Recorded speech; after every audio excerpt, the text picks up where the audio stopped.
In the beginning was the Word, and the Word was with God, and the Word was God. He was in the beginning with God. All things were made through him, and without him nothing was made that was made.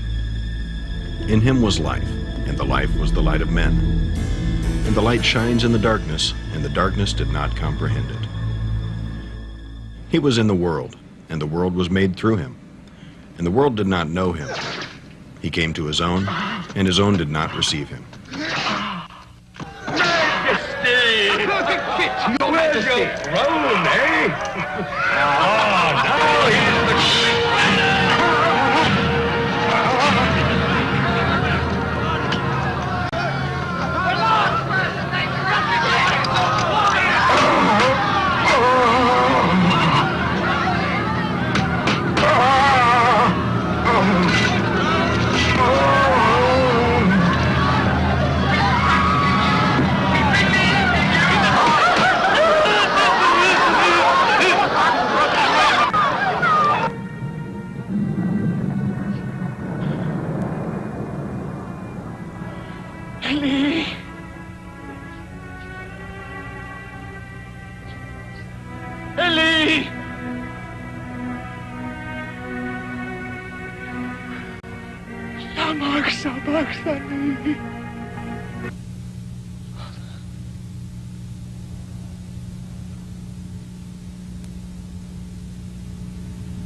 Into thy hands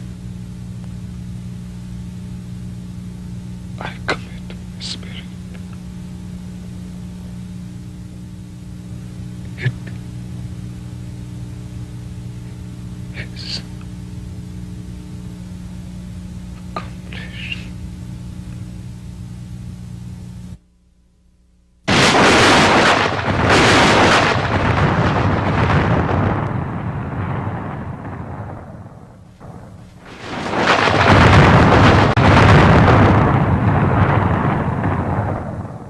Since the beginning of time, mankind has been curious about secret things, the unknown, the dark arts. But although the desire to know more lies deep within the soul of every human being, knowing more does not come without a price.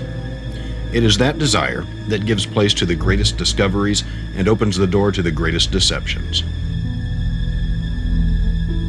Queen of heaven, Queen of hell, horned hunter of the night, lend your power unto our spell, and work our will by magic right. For those who would embark on the spiritual journey to know more, the path is full of danger. The cost of breaking through the barrier of the known into the unknown is high, even tragic.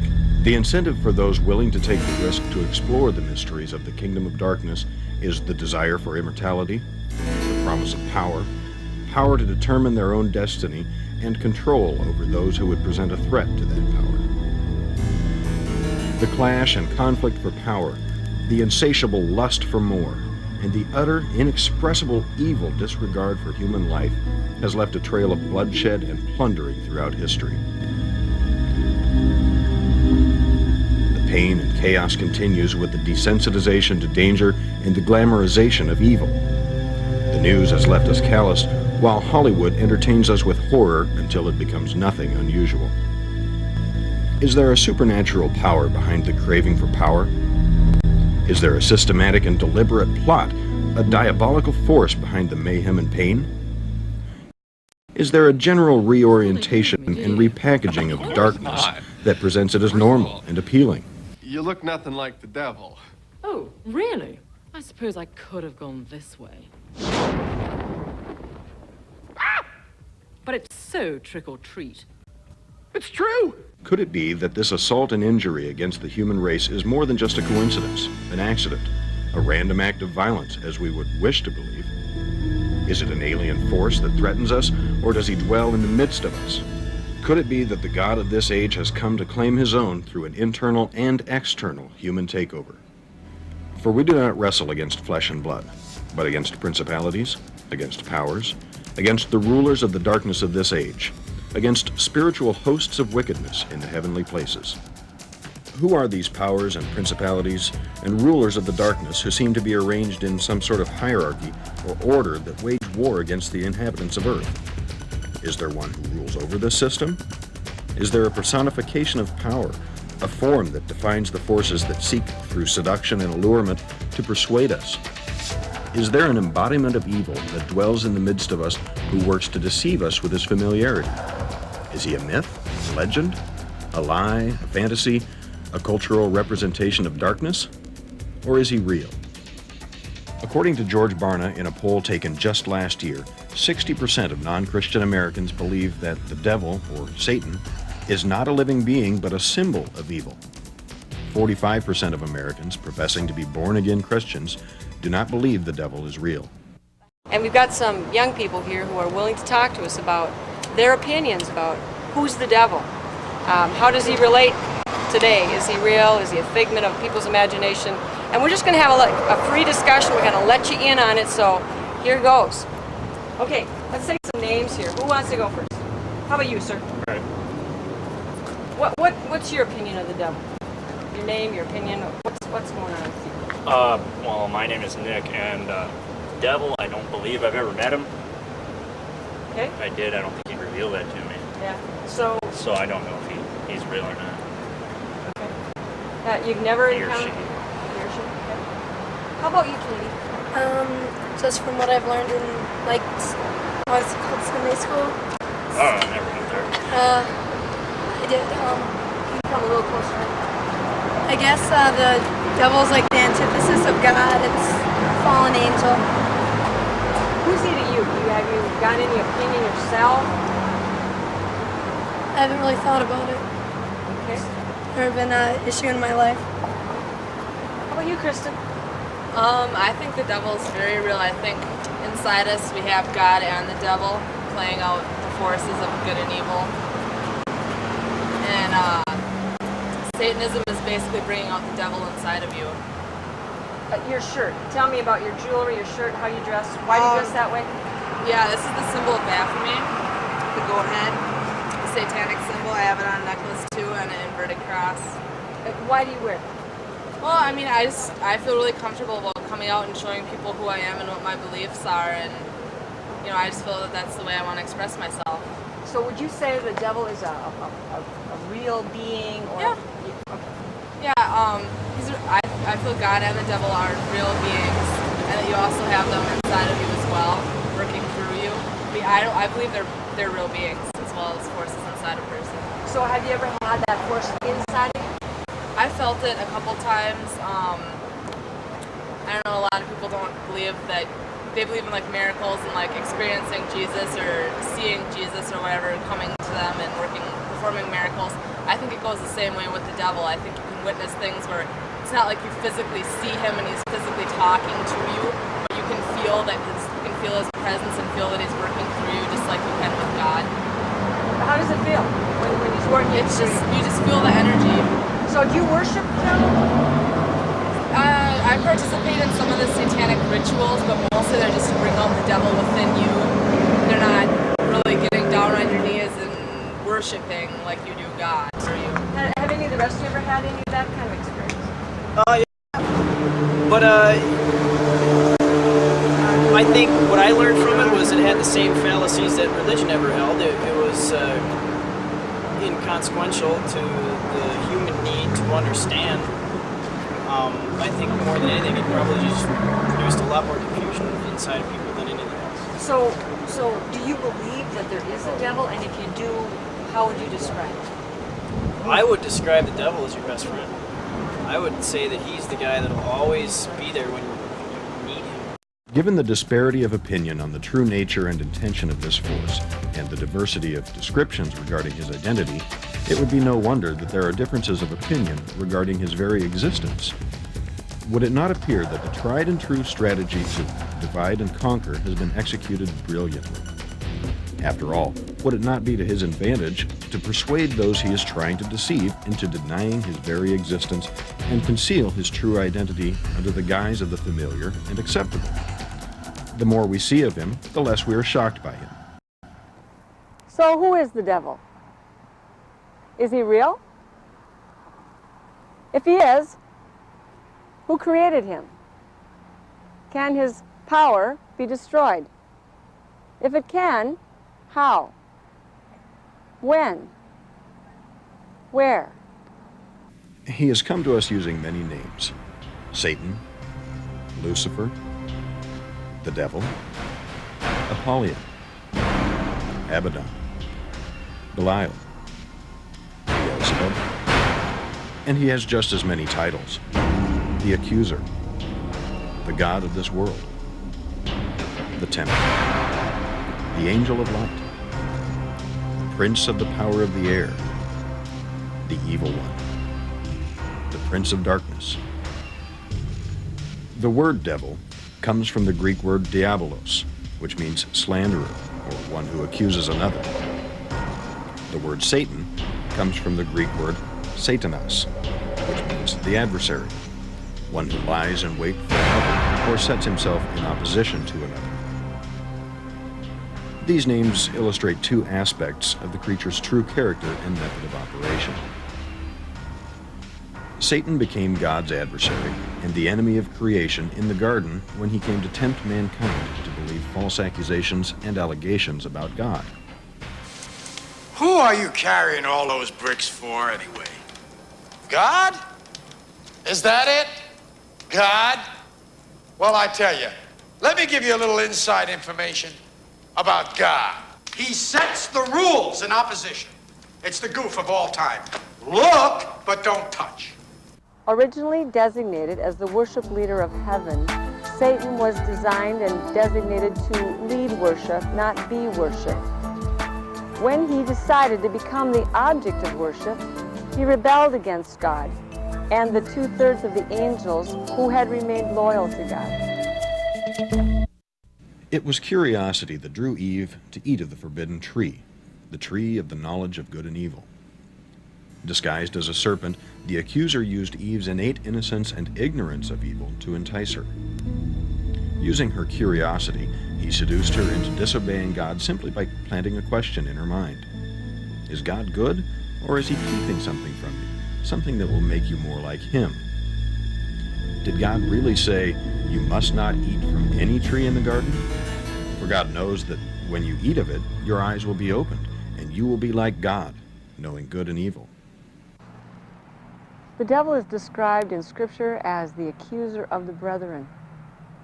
When he stands before God, he makes allegations and accusations against mankind. He admits that he walks on the earth to and fro. His primary objective is to separate God and man. He hopes that separation will be forever.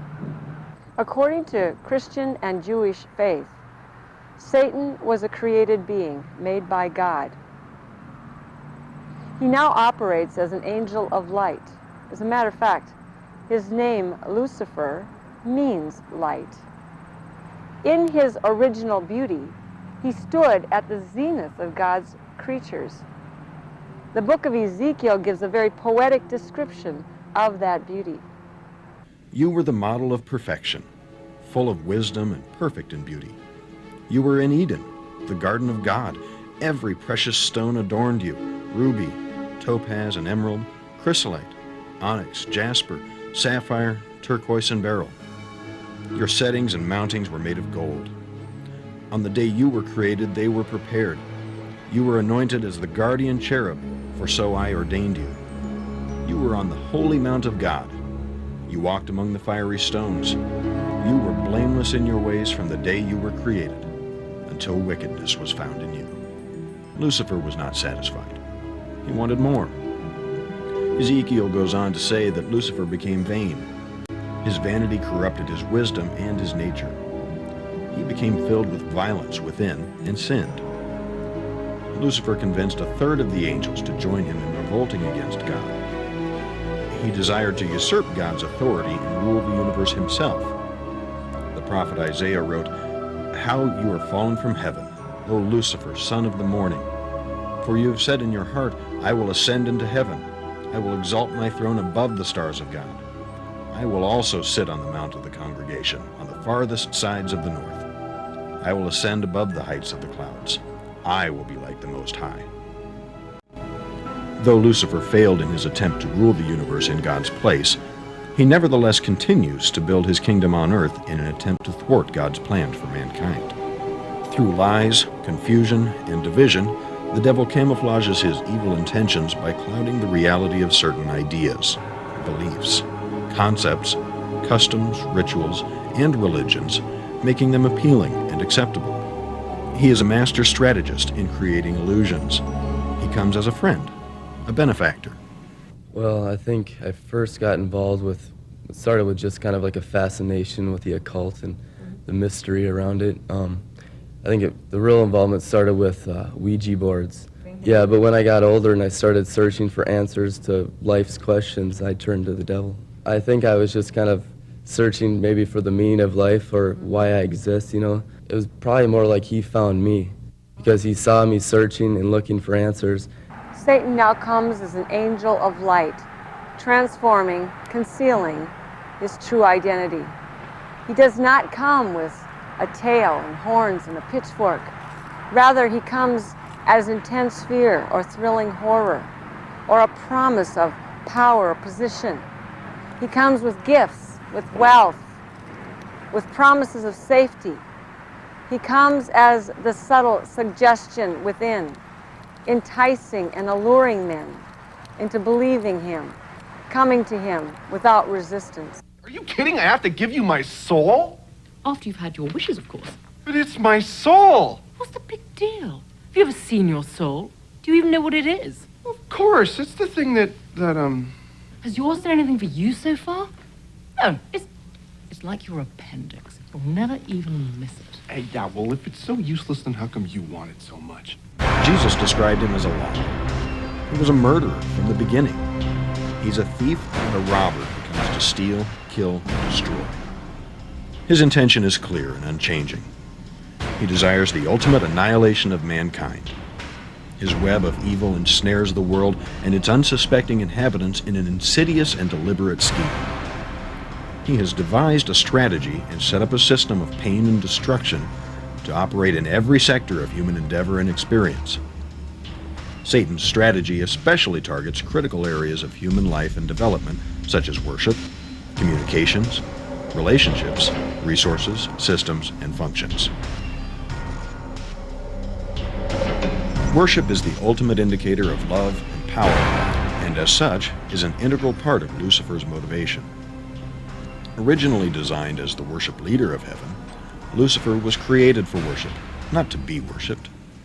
His desire to be the object of worship caused him to incite a revolution against God and the 2/3 of the angels who had remained loyal. Idolatry and demon worship can take many forms and have spawned countless religions, cults, and occult practices. Mankind's innate fear of the unknown and his natural desire for power have mingled to breed a strange assortment of beliefs and customs. Every culture in every age has created rituals to stave off evil or to curry favor. None seems to be without its own set of superstitions, supernatural phenomena, and spiritual expectations, all of which are in direct violation of the first and second commandments. You shall have no other gods before me. You shall not make for yourself an idol in the form of anything in heaven above, or on the earth beneath, or in the waters below. You shall not bow down to them or worship them. In Leviticus 17, God made it clear to his people that if they were going to be his people and enter into the covenant of his protection, they could no longer offer their sacrifices to demons. History shows that not only were these commandments ignored, but people deliberately chose to delve even further into the kingdom of darkness. The Book of Deuteronomy provides lists of practices forbidden by God. Plagued by disbelief and afflicted by the consequences of their choices, the Israelites failed to heed the strong warnings made by God throughout the Old Testament. Despite God's warning not to worship demons, they continued to choose to come under the influence of carved images, sticks, and stones they had designated as gods, not realizing that the power behind the object was a demon who worked the magic and gave them power. Let no one be found among you who practices divination or sorcery, interprets omens, engages in witchcraft, or casts spells, or who is a medium or spiritist, or who consults the dead, for all these things are an abomination to him. Communication provides a vital lifeline in any culture. It links and connects. It provides a means of both expression and reception. It forms the basis of relationships and governments. It provides the basis for operation in every system and becomes one of the most often targeted areas of the prince of the power of the air. Communication as an expression of human feelings in music and the arts enjoys no exemption from the plots and plans of dark powers. As the original worship leader of heaven, the devil's use of music to influence human thought and behavior becomes natural. Nothing communicates emotion and passion more powerfully than music. As a medium of emotional expression, music becomes the demonstration of anything from anger to ecstasy, sweeping people into sometimes devastating consequences.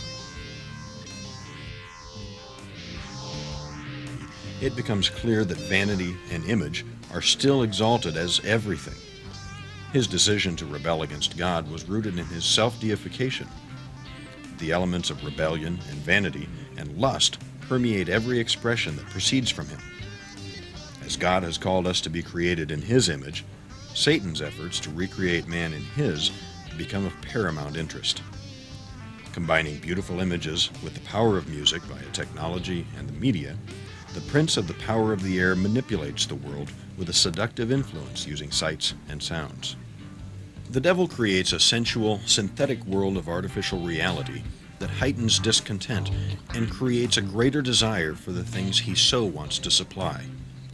Through the lust of the flesh, the lust of the eye, the pride of life, and the non-stop images of pleasure without consequences, power without responsibility, and prosperity without effort, the devil hopes to bankrupt the human race with a buy now, pay later philosophy. Eat, drink, and be merry becomes an empty pit of loneliness, depression, and despair. Satan creates a world so appealing, many find it difficult to resist. Though his intentions to pervert the truth and exalt the counterfeit have convinced some, others have found a more excellent way, the highway of holiness. The effect of repeated exposure to enticing images, coupled with the need to escape the growing feelings of emptiness, make a profound impact on the human spirit. Relationships with real people often suffer and end tragically under the pressure. When faith in human relationships fails, people often turn to alcohol, meaningless sexual encounters, and suicide. And that's just the way I lived all my life. But I was just surviving. And I was serving this master. And the master, the road is so broad and wide to hell. And the master is the master of deceit. And he had me deceived that I just had a problem with drugs, or with anger, or with other people. And all the while, he just had me enslaved to him. He was the master deceiver. As is often the case, in the desperate search for meaning and significance, some are enticed into seeking a deeper revelation and relationship with spiritual beings. Originally created to be in a spiritual relationship with God makes turning to the spirit world for answers a natural response. Though many seek God for comfort and redemption, others choose a more mysterious and forbidden path. Wanting the more immediate pleasures and promises that evil offers makes hedonism, paganism, witchcraft, and Satanism all popular alternative lifestyle choices.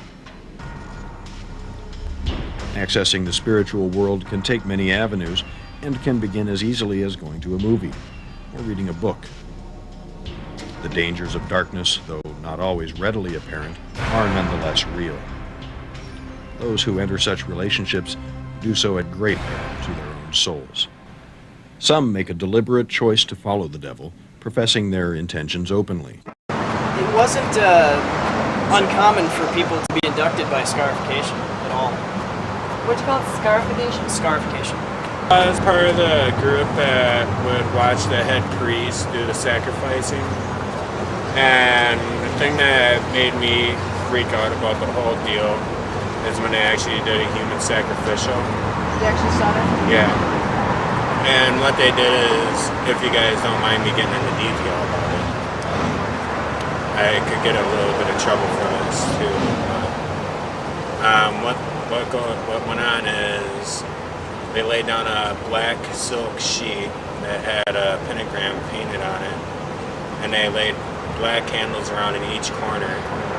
And in order for a female to be joined in, or what the cult that I was in, for a woman to get involved into Satanism, what they did is they took a knife and carved the satanic pentagram, like what's on her shirt, into her chest, and it drained the blood off of her chest into a glass. And they'd pass it around to each person. They'd have to drink out of the glass. So they'd have to drink this other person's blood.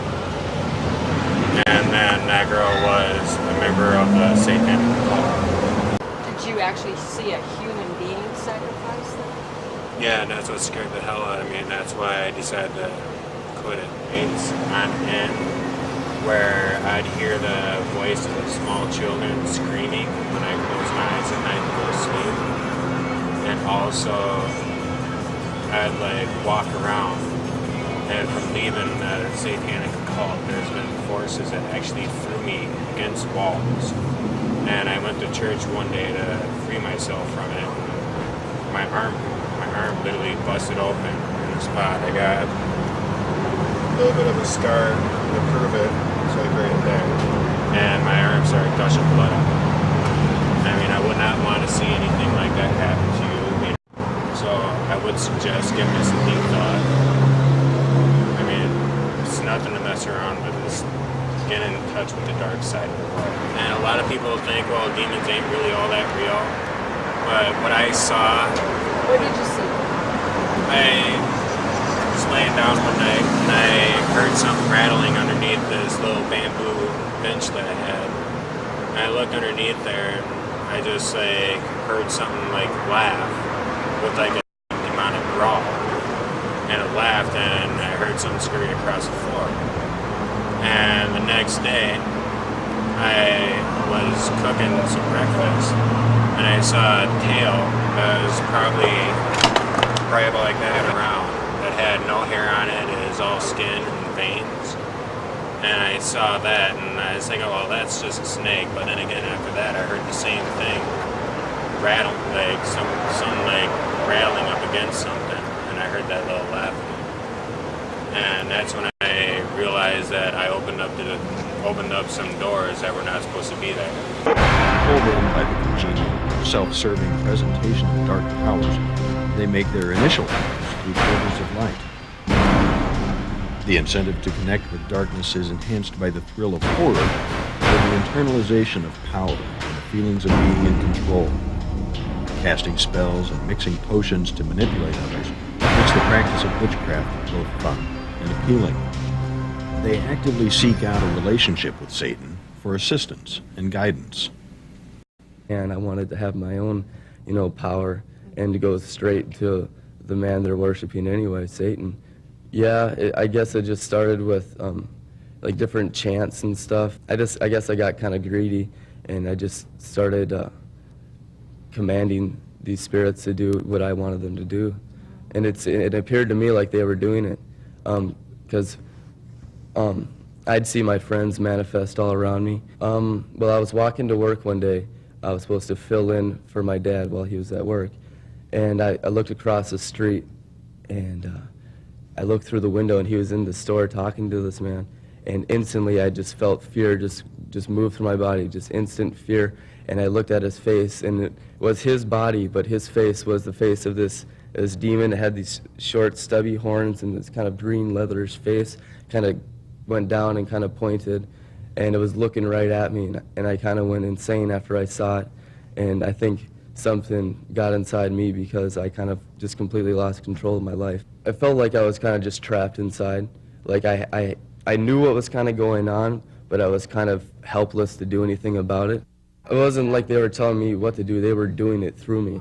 It just felt like I didn't even have any control anymore. I've gone too far in this thing. And when it felt like I had lost control, that's when I got scared, because before that, it felt like I was in control of the situation. And it started very innocently, and then it progressed, and to the point where I didn't have control anymore. Satan had brought me to an all-time low, and I felt like there was so much of him in my life and so little of me that it's like he almost brought me into a different spiritual realm at times. And where I would see these little black dots floating around, and I wasn't on drugs, I was completely sober. It's almost like he brought me into the spiritual realm to see what was going on or something. But there's all these black dots, and instantly I knew those were demons. I didn't actually see the entire body of the demon, but I saw the dots and how they would fly from person to person, and they'd attach themselves either on their shoulders, or if they wouldn't attach themselves, they'd just visit the person and move on. Well, they looked about softball size. They all looked black. Some of it looked like blacker than other ones, but they were all about softball size, and it felt like I had power, like over them, like I could tell them to go to that person and focus the energies or whatever that on them, and I could see this dot come and attach itself to the back of this person, and it would stay there. To the skeptic, I'd probably tell them, I think for a split second, if anyone's thought of the spiritual realm, they'd have a completely different perception on life, because the Bible even says the spiritual is more real than the physical. And I know for a fact when I started doing this stuff, and the demon would attach himself, I could smell the burning of flesh. When I made a conscious decision to give my life to Christ, the pastors would bind the spirit in me, whatever spirit they were dealing with, and cast it out in the name of Jesus. And they'd pray in tongues, or they'd say, be loosed, and different things. And it felt like this thing was being literally ripped out of my soul, and it was extremely painful. At times, the thing would take over my body, and I'd roll around on the carpet, and I had rug burns all over my face and arms and stuff, and it was extremely painful. It is extremely painful. Others make choices unaware of the dangers of evil. Influenced by the moment, passivity, or persuaded by friends, they're swept into circumstances that close in on them. I was actually in a Christian home. I met a girl over there, and I found out later that she was a witch. I guess after the first year and a half, 2 years, I got back to the States, and that's when I started getting into Satan worship. Oh, we danced. It was a coven, and we danced. As usually a lot of nudity involved, a lot of satanic sex is involved with that, a lot of chanting. We got a lot of power, levitation, certain things that was manifested or whatever into us that we could levitate ourselves, we could fly around. Well, I went to another party, and they had, it was actually a drinking party that I went to, and they had a Ouija board there, and they started asking questions that they shouldn't have been asking. They were asking questions about God. One guy asked the wrong question, and he was thrown through a third-story window. I'd say they are a fool not to think it's real. At first, he'll be all kind to you. Oh, I'd hear voices all the time. I've seen many curses of headache, sickness. I've even seen curses of love, using their locks of their hair in different potions, and using words, casting spells. I felt good. I felt like I had control. I think I did cross over a line at one point. I was outer guard of a coven. This was just north of San Francisco, and I was the outer ring was actually the guard, and I was a part of the guard, and I knew exactly what they were doing. On the inner circle, they were sacrificing a human being. This was in October. I'm aware that she was about 12 years old. I knew what they were doing. In fact, I didn't do anything to stop it. That's what hurts me most. For a long time, I was hurting inside. I didn't know what was wrong. And anyways, I've been saved now for about a year and a half. And I heard people talking, and I just says, man, there's a power greater than what I'm into. Forgiving myself is the hardest part. I believe Jesus loves me.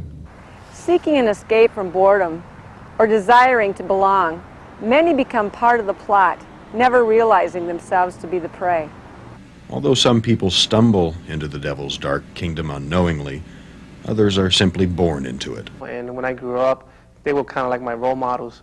So when I grew up, I wanted to be a drug dealer, because a drug dealer's always driving in nice cars, nice jewelry, all the girls and the money, and that's the kind of life I wanted to live. A lot of drug dealers, they have parties, Santeria. What they do is they come together and they use a Santeria for their protection. It's witchcraft. It's saints, it's demonic. Yeah, this is my saint here, which is the Indian. That was the main saint I used to have. His name is Caribe Hindu, which that's the name I used to call when I wanted to call him to manifest in me. When I used to receive those demons, they used to come down pretty wild. The Indian was pretty wild. He would come in and he was wild. He wanted to drink, he wanted to party. I seen guys that they were doing witchcraft. They had their own demons, and they got shot 15 times and still walking. When they come to visit, when they come and they manifest themselves, and whoever the santero is wherever he's at, and they come to manifest themselves, they want to come and smoke a cigar, or they want to come and drink to them in the manifestation of the person who has them. So you have to have certain things for them. If not, if they come in, they come down, and you don't have a cigar, they really get upset. Inside the person who they manifest themselves, that person will be with a lot of anger, just breaking things. It can hurt the person who he's manifested on. They can hurt him, they can take his life, they can give him pain, they can take somebody else's life in the manifestation of that person. This guy here, this Indian Caribe Hindu, was the guy that I used to receive. So he was the one that was protecting me in the meantime. And some want out. They've had enough. This 26-year-old dungeon master decided to burn over $7,000 worth of maps, manuals, and related Dungeons & Dragons instruction books and paraphernalia after 2 serious attempts at suicide. Encountering physical heart problems and constantly being stalked by voices in his head and demons in his house persuaded Mike to take a look at his life. Did you feel away from God and estranged when you were playing this? Yeah, I mean, I was, went to church the whole bit. Didn't quite know the whole truth, but, I was basically your good Christian kid brought up, and go to church, go to Sunday school every Sunday. And playing this in addition to all At the same time, yeah. So what made you decide to give it up? About 2 years ago, one of my friends seen that I was ready to hear about Jesus. I'd had enough, and I had actually tried to commit suicide, but that attempt failed. And what happened was I got just stopped basically by God, or one of God's messengers, and got stopped and could not commit suicide, and there was no explainable reason why my vehicle would not turn off the road when I yanked the steering wheel at 110 mile an hour. And being a mechanic, I come back home, and the next morning threw it up on the rack and could not find a single thing wrong with my vehicle. So what was your concept of the devil at that time? Who is the devil? A lot of people think that he's just malicious and mean, and he's not. He can be one of the sweetest things you've ever known, but it's all a trick. It's a trick. And that's all it is. It's just a trick. It's one big fast-gauge, you could say. It's all just to set you up to make you fall even harder. David made a similar break with darkness and witchcraft after years of wild street fighting and drug dealing. Being internally controlled by a spirit guide only deluded him into thinking he was invincible. I have true joy in my life now. I have peace. I don't have to call upon these saints. I don't have to do all these sacrifices. Jesus was my sacrifice. So all I have to do is call upon him. And when I find myself in trouble, I can pray. And Jesus always gives me the peace. He's always there with me. Guarding and conserving the earth and its resources protects our future. Destroying the seed becomes an effective way to destroy the future of any culture, the human race. Our children carry hope in the human generation, ranging from the blatant and obvious to the socially acceptable. The assault on the children becomes one of the devil's most well-devised schemes. He undermines both parental authority and their attempts to protect them. He recreates human responses through psychological reconditioning, trauma, exposure to danger, neglect, deprivation, and family dysfunction. Although parental care and affection for their children would seem to be a natural and common bond among all peoples, the staggering number of reports of abuse and violence by parents toward children, either by design or dysfunction, seems to be growing out of control. Well, I work with children who are seriously emotionally disturbed. That would be under SED diagnosis. That comes from the DSM-4, which would be examples maybe ADHD, depression, schizophrenia, schizoaffective disorder, those sorts of things. I guess what I see is, what comes to mind is confusion. They don't really know where to turn to, the parents or the kids. They're not able to relate to each other. They're feeling anxious quite often. I even see it in some parents. I've seen even break out and things in their hands and on their arms and that sort of stuff because they're so anxious they don't know what to do with their children. I have run across some parents who really don't want to be parents. I have some kids on my caseload who are abandoned. It seems like it's getting worse. The cases are getting worse. The children are getting more violent. The internet, oh my gosh. Most all my clients staffed are just, most of them kids have been perverted through the internet. The heathen nations of the Old Testament sacrificed their children to the demon god of Moloch and the Baals. The children of Israel also began to sacrifice their children to demons. The practice infuriated God. The shedding of innocent blood to invoke the favor and protection from demons became a common practice. Though the practice of child sacrifice still flourishes in the earth, few would accept the practice of placing their babies on the altars of gods and goddesses as socially acceptable. Modern technology, education, and legislation, however, have given our society permission to place those babies on the altar of stem cell research, personal convenience, and individual rights. The issue of human life has shifted from one of moral absolute to legal debate. Children who survive the womb continue to face the more subtle dangers that come through toys, games, TV programs, advertisements, video games, peer pressure, and books. Even parents who love their children and take responsibility for protecting them often become unwitting accomplices in the assault. Under the guise of popular children's literature, fun, fantasy, and learning to read, the devil has set a new string of traps. Teaching them spells, incantations, and witchcraft has become a multi-billion-dollar business. Petrificus totalis. The principle is that if you learn certain words, you can have power. And the books, the Harry Potter series, are connected to websites that get you into arenas where there are experts at teaching you the spells, the legitimate spells. What the reader is being introduced into in Harry is that there is legitimacy in rituals and spells, which are a sort of another word, let's say, of repetitive prayers, as Jesus said in Matthew, that don't be like the Gentiles and the pagans that just repeat their prayers for what they want. All forms of life on Earth are sustained in and through systems and functions. All systems, both naturally occurring and man-made, are based on laws and absolutes. Although they can and often do function under the stress of less than ideal conditions, life and its processes operate best in a state of order and equilibrium. Physics, mathematics, and justice all operate to maintain balance and alignment in relationships. Homeostasis and harmony promote health and safety. Optimum performance and quality of life are found when life processes are in harmony with the rules that govern that system. God is a God of order. He has set all things in their proper order and course to promote and protect life. The devil comes as a destroyer. He promotes confusion and is the source of chaos. Pain and hurt are the byproducts of this disruption.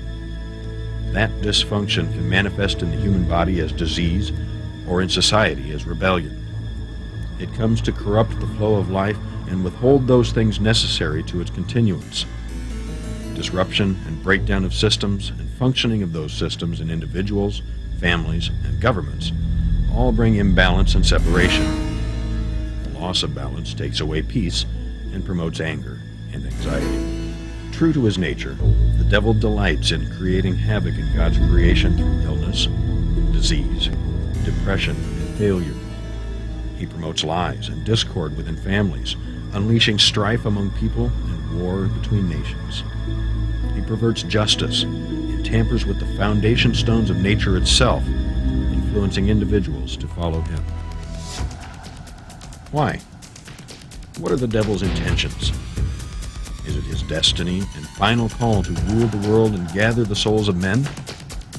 The Bible gives strong indications that indeed it is. During Jesus' temptation in the wilderness, just prior to the start of his ministry, the devil tempted Jesus to exchange his power and sonship for immediate rulership of the world. All these things I will give you if you will worship me. Jesus was not persuaded by the offer and refused to take a shortcut around the cross. Only the victory of the cross, established by Jesus Christ, stands between us and eternal damnation. The demonic forces aligned against mankind can be thwarted only as true believers in Christ enforce that victory. It was to them that Jesus imparted his authority to cast out demons and bind the forces of darkness. Despite the devil's power and influence, he is not omnipotent. Jesus continues to wage war against him through his church. I will build my church, and the gates of Hades shall not prevail against it. I give you authority over all the power of the enemy, and nothing shall by any means hurt you. Satan has established an evil moral system to oppose and destroy all that God holds dear. The stakes are high. The eternal destiny of every soul on earth hangs in the balance. Though the devil has technically already been defeated, the contest continues. Knowing that the destiny of each individual is determined by that individual's choices, the devil sees plenty of prizes yet to be had. As that final hour approaches, the devil continues to mount his final assault against the throne of God, Armageddon. And I saw the beast, the kings of the earth, and their armies gathered together to make war against him who sat on the horse and against his army. Then God will come down from heaven and devour him, and the devil will be cast into the lake of fire and brimstone, where he will be tormented day and night.